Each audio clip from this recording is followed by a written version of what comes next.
New information just come out shows not only for a very strong El Nino coming through for this year, everybody, into next year as well, but now showing a chance for an historic El Nino to happen, where we could go all the way up towards a 3, way past Super El Nino. Now, this is going to bring different weather patterns in general. It's going to affect our hurricane season, our crops, our temperatures. I'm going to show you everything in this video, what a historical El Nino could do for us. Now, we do have the severe weather that's happening for today, also for tomorrow, everybody, and they did upgrade that moderate section like I showed you. This chances for EF2, EF3 plus tornadoes, very strong tornadoes coming from Missouri going into Illinois. I will not leave this out. There will be timestamps down below for the severe weather event forecast for today. But first, I need to show you this new information about what's going on with this El Nino weather pattern. Now, the last outlook that was from April 19th showed all this above average heat in the Pacific, big warm anomaly coming through all the way from September, all the way from 2026 through January of 2027. This right here is old news. And that barely went towards a 1.5 Celsius difference, everybody, bringing different impacts.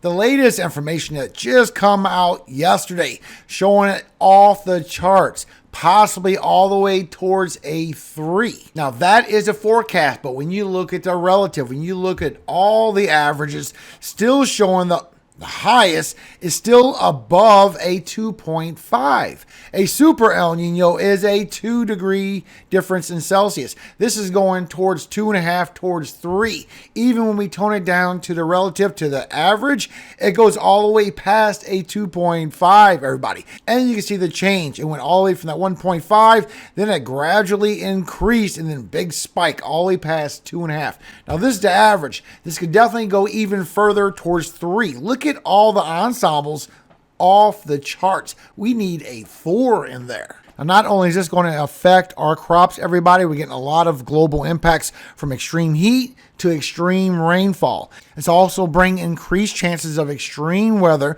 such as heat waves and heavy rainfall, increased rainfall in parts of southern South America, the southern United States, the Horn of Africa, and Central Asia. Drier conditions over Australia, Indonesia, and parts of southern Asia, where you could see a lot of drought and fires over towards Australia. Now, during the summer, this increased hurricane potential from the central to eastern Pacific, but usually it's fewer in the Atlantic basin. But this is also where our subtropical jet is coming in. So we're going to be warmer to the north, especially as we go towards this winter. It's going to be less snowfall amount. Extreme conditions towards the northeast, where you can see ice storms, blizzards, even big snowstorms, where everybody is seeing a warmer scenario. We also get a lot of flooding and mudslides over here from California, from the southwest, from the subtropical jet kicking in, and a lot cooler temperatures across the southern United States, because you're going to get a lot more storms, which will bring a lot more flooding. Now, this will help out with your drought, but remember, with all this rainfall, this is going to bring a lot of dangerous flooding. So please make sure you're ready for those times when they come. Now, for the southern U.S. and the Gulf Coast, over 80% of events bring increased rainfall and higher risk of flooding due to a stronger subtropical jet. So please pay attention to storms as they come. Also, will bring reduced rainfall over towards Hawaii as you go towards late fall and early spring. And with the subtropical jet, this brings a lot of increased wind shear, where usually you don't get a lot of storms forming along the East Coast. Still, just like my last forecast from the El Nino, you need to watch out for a pattern coming in close towards home. Usually we get a lot of shear into the Caribbean, also the East Coast, but something could form up real quick along the Gulf. And I will go into that next. First, you must look at all the strong El Ninos that we had on precipitation, above average or below average. This is from 1991 towards 2020. And you can see all the strong El Ninos that we had. And a lot of them show that we had a lot of heavy precipitation across the south and the southeast, also over here along the west coast. But sometimes we had a below average as well. It just more likely will be above average. So just because you have a historical El Nino, a strong to a very strong El Nino, this does not mean that usually the impacts will be so crazy and absurd because it's going to be strong. Sometimes it's just more confidence that you will see those impacts of an El Nino season. And you can see the composite for all these right here showing above average rainfall, usually over here for southern Texas from the subtropical jet going all the way across the south, the southeast, up the east coast, also right along the west coast and the southwest. So this is greatly going to make a lot of people smile. There's a big drought going on, but remember, this is going to bring a lot of flooding. Now, our sea surface temperatures will rise as well in the Pacific. You can already see that we're getting a lot of heat already started. Showing in the latest information as of Saturday, all this heat that is kicking in from the Pacific, also still have it for the Caribbean, everybody.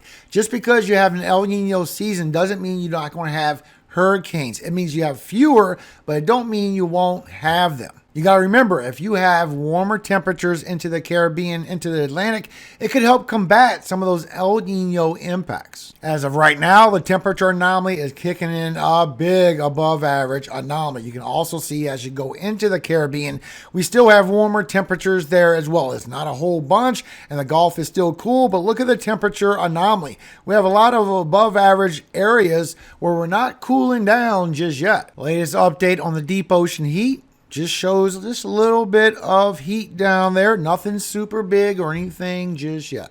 And the latest forecast from hurricane season for 2026 from Colorado State University is still showing the same thing. A little bit below average for what we normally see for hurricane season. It's not a big below average, just a little bit. But remember, it only takes one, everybody. Here's a couple to remind you. El Nino, strong El Nino seasons. Hurricane Idalia came through right here on the Western Caribbean, tapped into the temperatures, and took a ride to the north. And it's not the only one.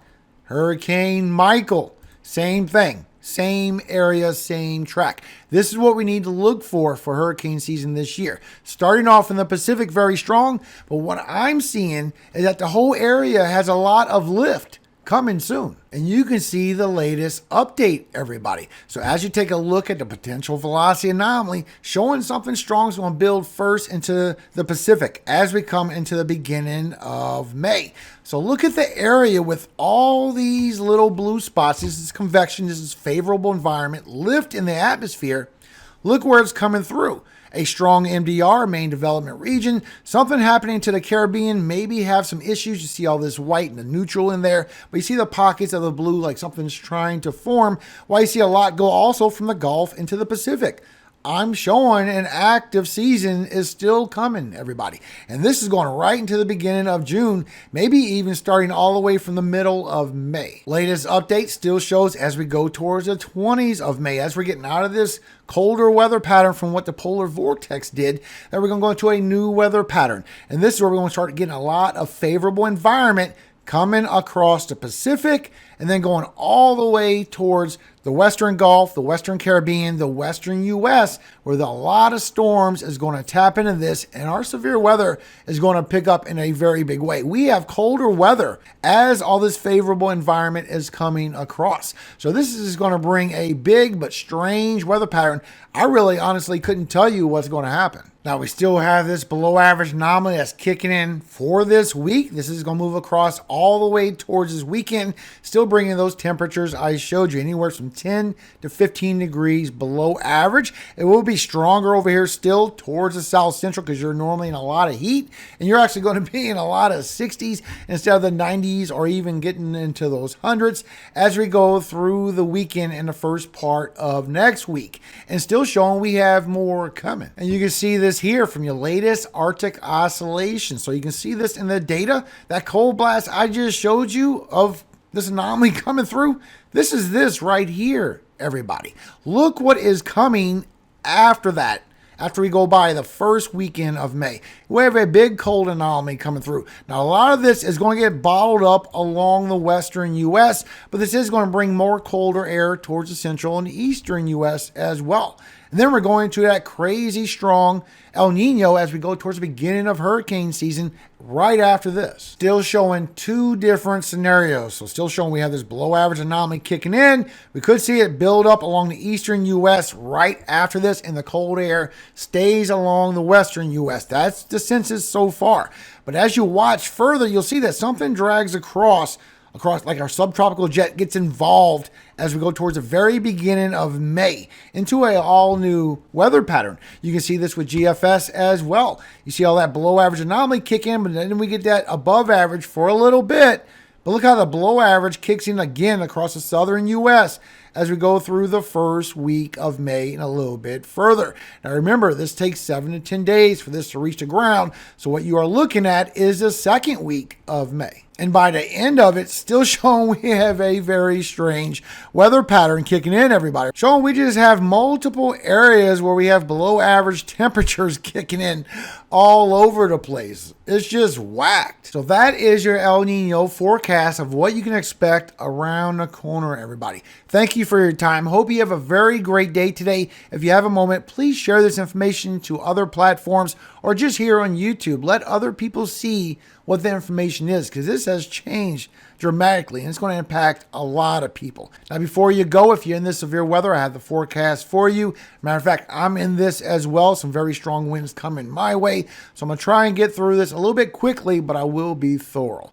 Now, yesterday we have had 7 tornado reports so far. And unfortunately, we have heard of 2 people so far that we have lost during this severe weather outbreak yesterday, during these tornadoes and severe weather. So prayers definitely go out to the families of the loved ones that were lost yesterday. God bless you and your family. I hope God gives you peace in your life. We have more coming, and this is going to be stronger for today. So you can see the upgrade for today, and that marginal still could drag a little bit further towards the south, but we have our tornado threat, everybody. So inside this black hatched outer layer, this is where you get a chance for an EF2 tornado potential. Inside this level 2 right here, this black hatched area, this is where you have a chance for an EF3, EF4 tornado, everybody. So here's your cities and states at risk for the tornado threat for today. Now, your significant severe is your 2 lines on top. Those 2 nice blue lines you can read so well from National Weather Service. So your chance for EF2 tornado is Memphis, Tennessee, St. Louis, Missouri,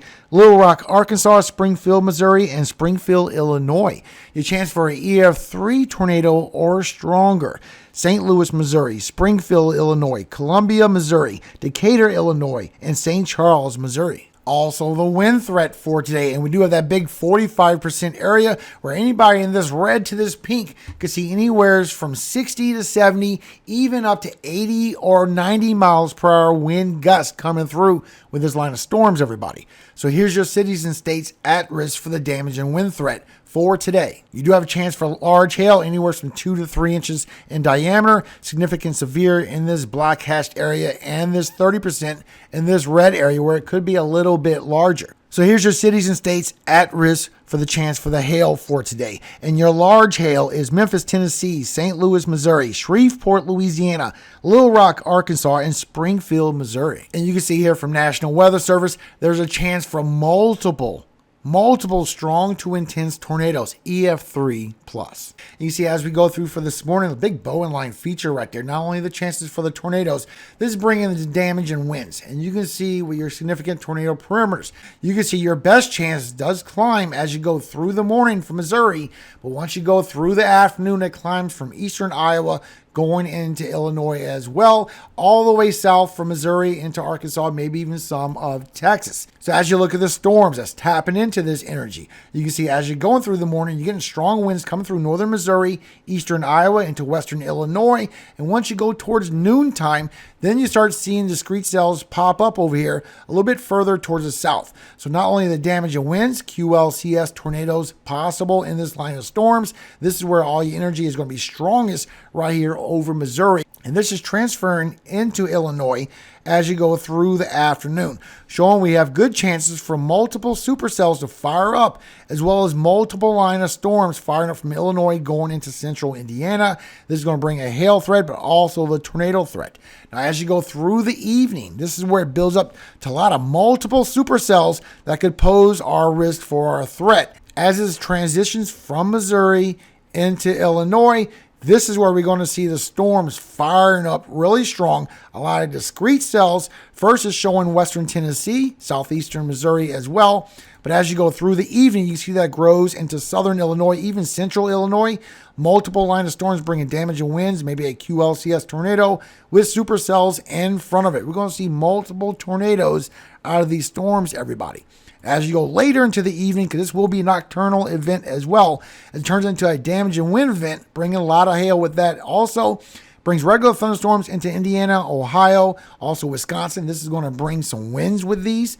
Also into Tennessee, Kentucky, Arkansas, southern Missouri. You still have that tornado threat that's kicking all through the night. Then as you go towards 10, 11 o'clock, even midnight, this linear event moving through from Indiana into Ohio and Michigan, bringing some more damage and winds, but you still have your tornado threat that is growing over here for Arkansas going to western Tennessee, western Kentucky, where you could see a quick spin up out of these as you go overnight hours into the early morning for tomorrow. Now for tomorrow, it will grow again right here across Oklahoma, moving into Arkansas, southern Missouri. And once again, you do have that tornado threat for tomorrow, showing that once you go through tomorrow evening, this will grow. You will bring thunderstorms into Mississippi, but your severity will be from northern Texas through central northern Arkansas through southern Missouri. And you can see with your significant tornado perimeters, you have a chance for a tornado in any of these line of storms, and it could be rain wrapped, everybody. And as you go through the night for tomorrow, that will continue into northern Mississippi, western Tennessee, western Kentucky, with damage and winds as well. Still chances for tornadoes and through Texas. So for tomorrow, you could see tornadoes again. You have a 2% and you have a 5%. So far, here's your cities and states at risk for this. You also have the threat for winds for tomorrow, where you could get some high winds and it's 30%. I will keep you updated. So far, here's your cities and states at risk for the damage and wind threat for tomorrow, for Tuesday. And the hail threat. Once again, you have significant severe in that line of storms where you could see 2 inches in diameter, maybe a little bit bigger. So for Tuesday, for your hail threat, here's your cities and states at risk. Your significant severe is the DFW area, Dallas, Texas, Memphis, Tennessee, Fort Worth, Texas, Arlington, Texas, and Plano, Texas. Now, I'll put the timestamp on the bottom because that's not getting any of these wind impacts. So you can see hour by hour what is coming through all the way to later this evening.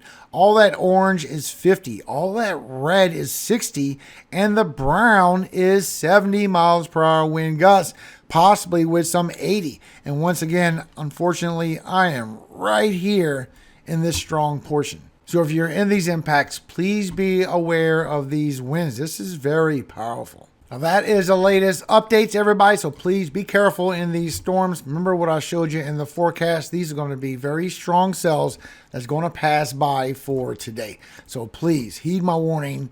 Be prepared in this storm. We're already getting tornado warning cells in this front coming through, and this is going to go through for the rest of the evening as well.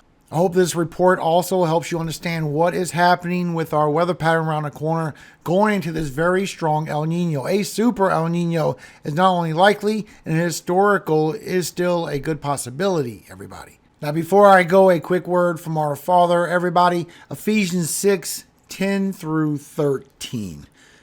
Finally, my brethren, be strong in the Lord and in the power of his might.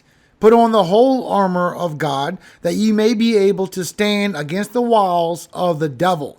For we wrestle not against flesh and blood, but against principalities, against powers, against the rulers of the darkness of this world, against spiritual wickedness in high places. Wherefore take unto you the whole armor of God, that ye may be able to withstand in the evil day, and having done all, to stand. Amen. Thank you for your time. Mostly thank you for your support, everybody. I appreciate every single one of y'all. Please be safe in these storms. I will see you again in the next update. And remember, all glory does go to God, our Father in heaven, Yahweh. And I always hope he keeps you safe every single day of your life. You and everyone that is around you. And forever. Amen. Hallelujah. Amen. Have a great day, everybody. Be safe in these storms. Don't forget what I showed you about the weather pattern.